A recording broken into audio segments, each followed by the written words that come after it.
It's Vikings schedule release day. We've got the 5 most intriguing opponents on the Vikings schedule coming up next on Minnesota Sports Rankem.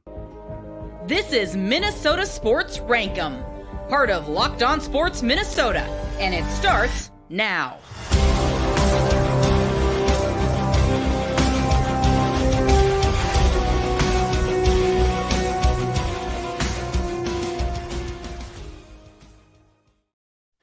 It's the show that settles debates and starts new ones. It's Minnesota Sports Rankem on Locked On Sports Minnesota. What's up? I'm Sam Ekstrom. I'm on Twitter at Sam Ekstrom.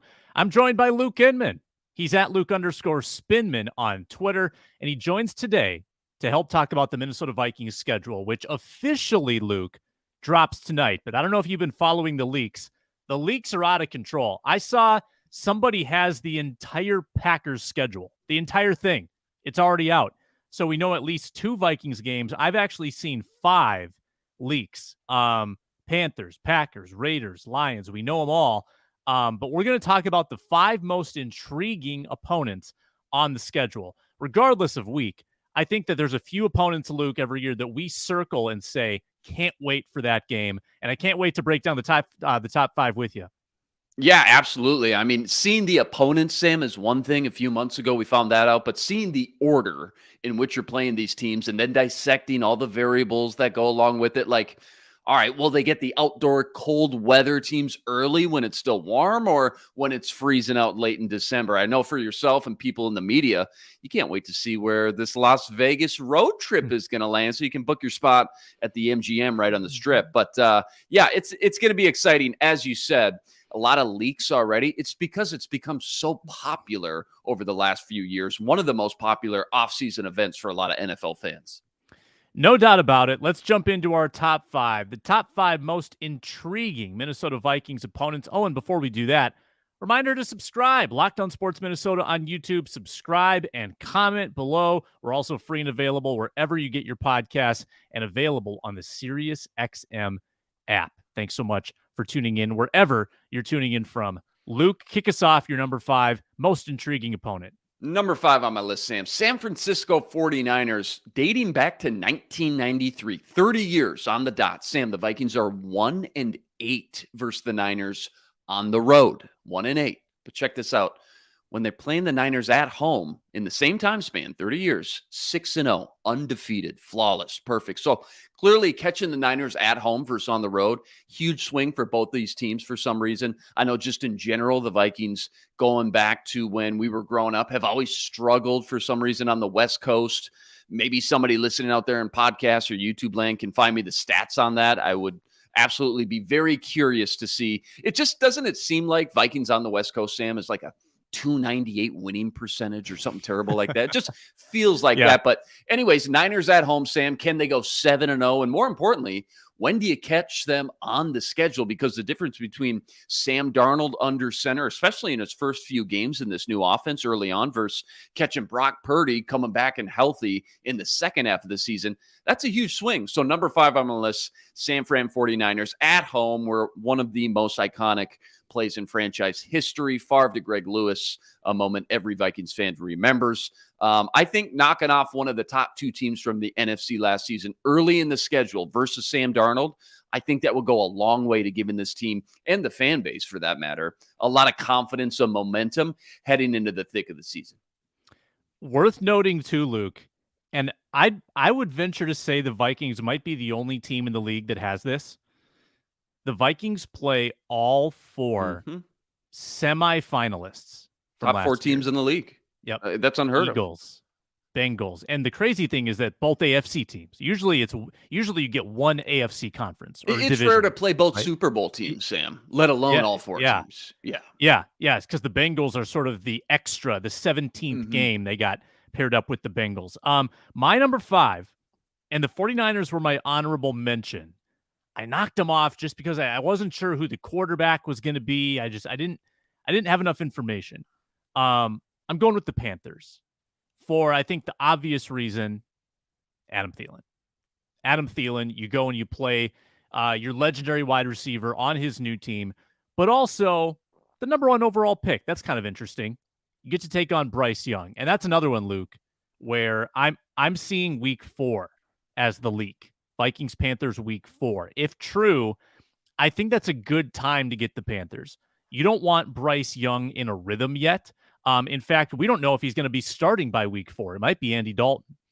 But I think the Thielen angle gives me enough intrigue that I'm circling the Panthers game as my number 5. Maybe not as competitive as the 49ers, but you've got that rivalry angle and maybe the number 1 overall pick. So I'm going to go with the Panthers in week 4 as my number 5. What about your number 4, Luke? Just real quick, Panthers, man, honorable mention for me as well for everything that you mentioned. Wanted to get Adam Thielen and the number 1 overall pick. You know, I'm a big draft guy on my list, so it's tough to leave them off.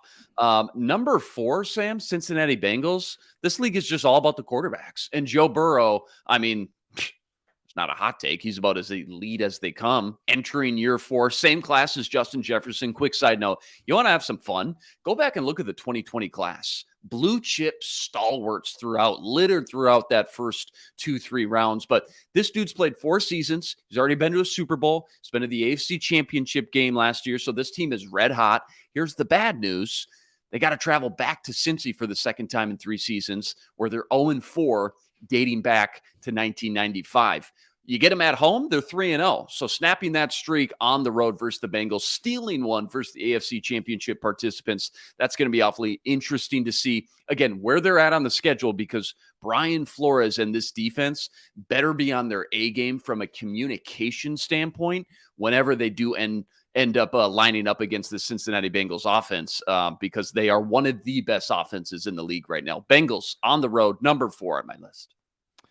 I remember when the Vikings went to Cincinnati week 1 of 2021, and we didn't know Joe Burrow was anything yet. He was coming off injury. You know, there was some question whether he was fully healthy. And Mike Zimmer that week was telling us, guys, Joe Burrow is really good. I've watched the tape. This guy can make all the throws. I think he's going to be a star.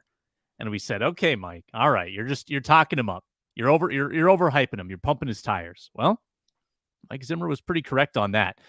Is that the year they played in training camp head-to-head, the Bengals? Did they go to Cincy? Do you remember that? So no, that was 2016, where the Vikings and Bengals got into it, and Adam Thielen was dissed by the Bengals cornerback. I remember that. I thought there was one. I thought they did it again, but maybe that was just rumored and it never ended up happening. So, yeah, okay, a little bit of history there, though, despite not being in the regular season for sure. Yeah, no more Mike Zimmer reunion articles to be written, though. There's not as many connections this time around, except the Bengals are just really, really good.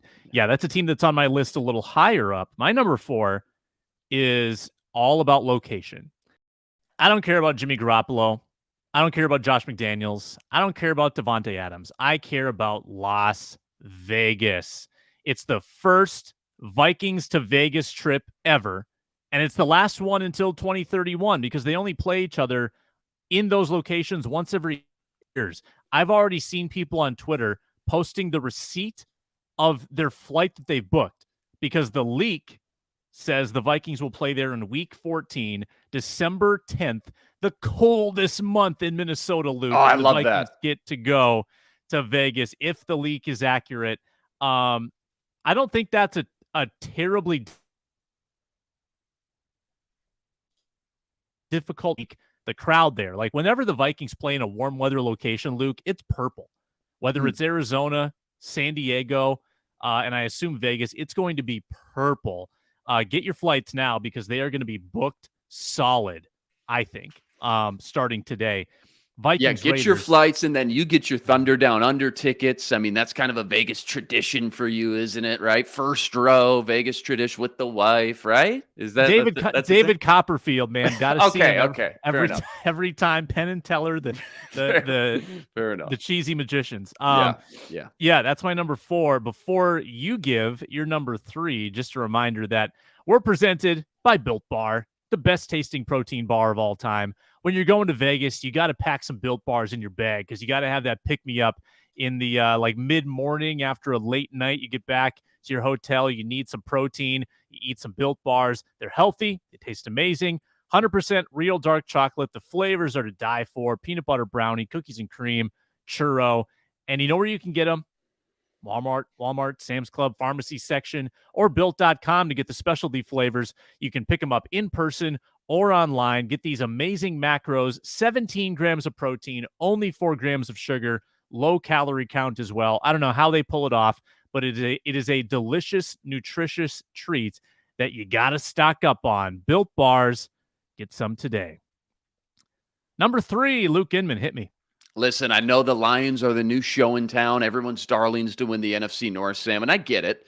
But there's no bigger rivalry for the Vikings than the Packers, and that's just never going to change. It's the very first game every fan looks for every single season. When you catch this team at home, what week are you playing in Lambeau? These teams are 8-1, Sam, in their last 17 games. Doesn't get more evenly split than that. We've seen what it looks like when you catch them early at home last year, week 1 in that blowout.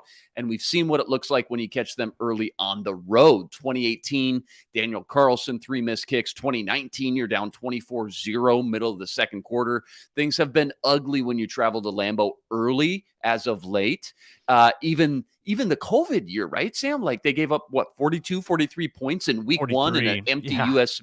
Bank Stadium. So that was a weird one as well. Will things look different, though, now that they've got a first-time starter in Jordan Love?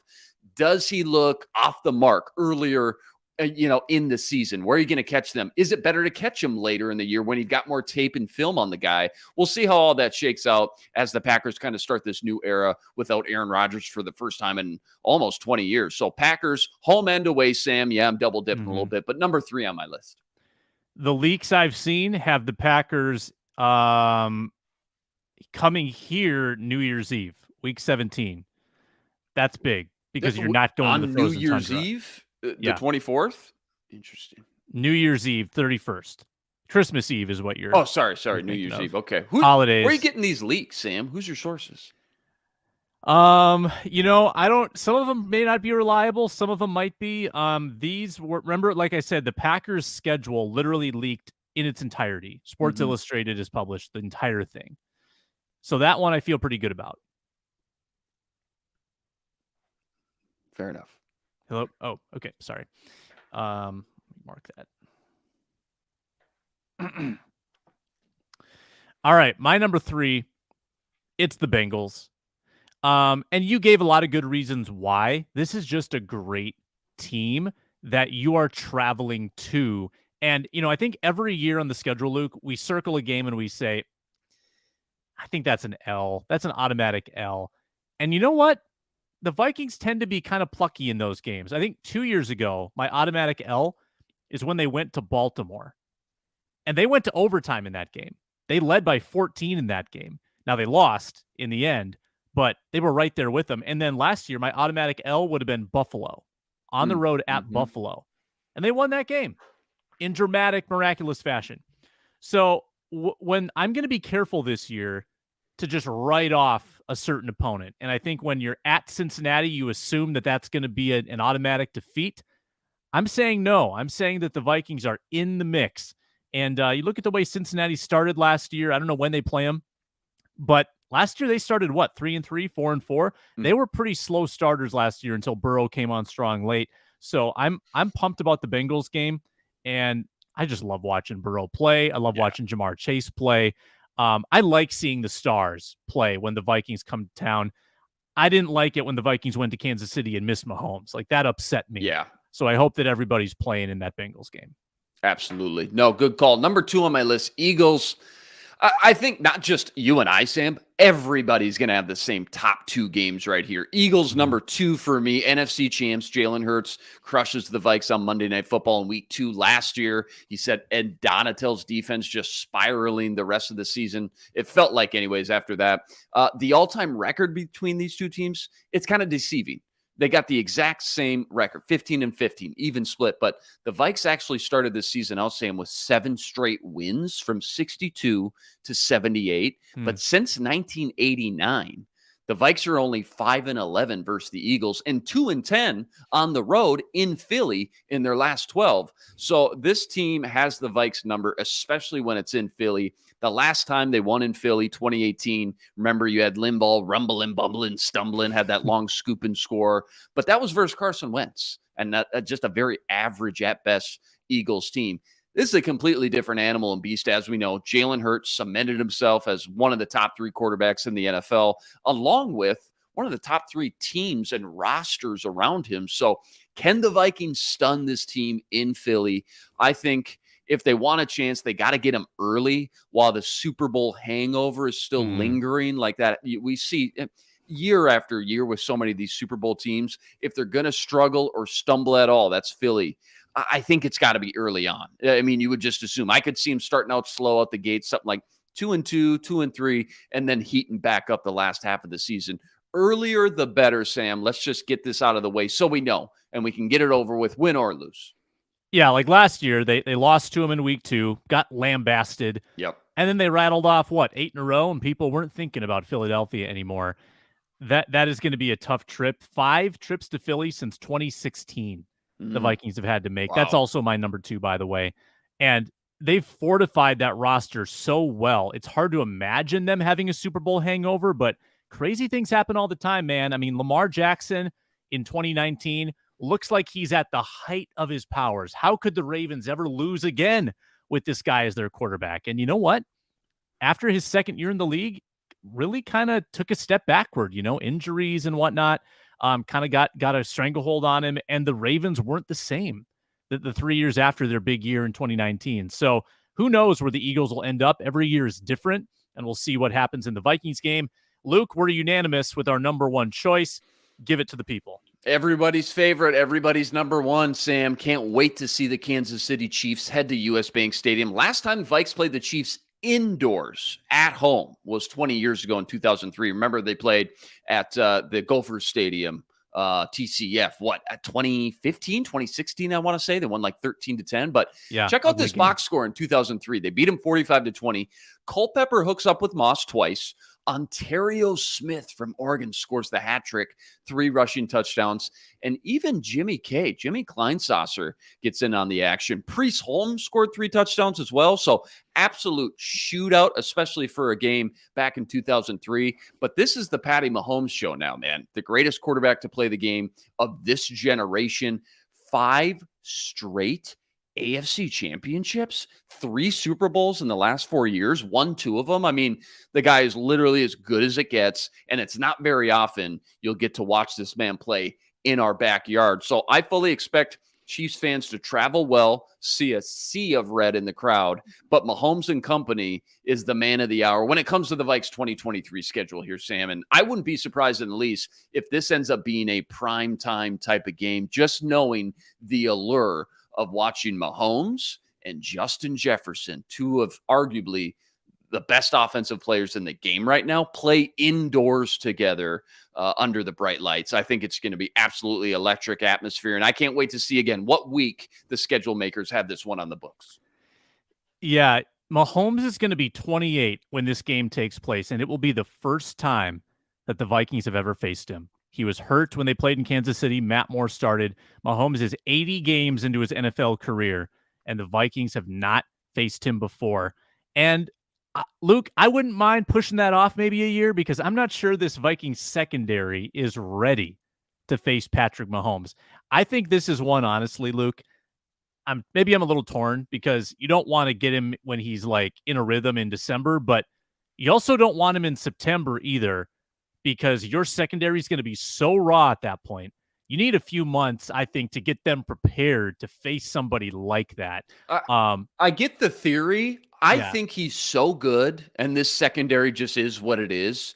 It really doesn't matter. I mean, week 3 or week 13, I don't think the secondary is going to be drastically or dramatically that much better to be able to contain Patrick Mahomes. I say get it out of the way early, like the Eagles game, and give this secondary and defense their toughest test of the season. So now you know where the bar is set, and it should only get easier from there. But I'm with you. I do get the theory. You do want them, at least from a communication standpoint, to be on their P's and Q's for sure.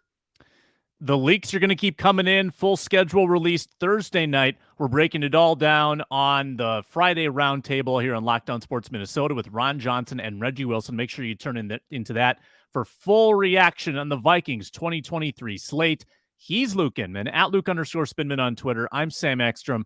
at Sam Ekstrom. Please subscribe on YouTube. Listen to us wherever you get your podcasts. Leave a 5-star review and a comment as well. We thank you so much for tuning in. It's the show that settles debates and starts new ones. It's Minnesota Sports Rank 'em on Locked On Sports Minnesota. Until next time, so long.